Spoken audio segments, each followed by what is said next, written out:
Hello, magandang hapon sa inyong lahat.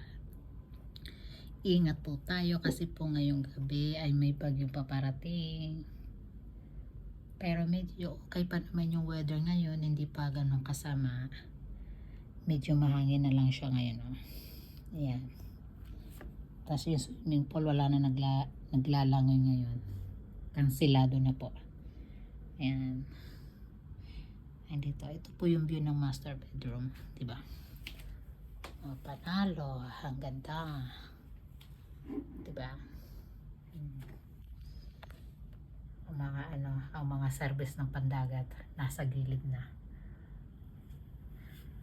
Sana hindi ganun kalakas yung bagyo mamaya or bukas. Yung boses ko naiipit guys, hindi ko alam kung bakit. Salamat. Ingat po kayong lahat. Thank you.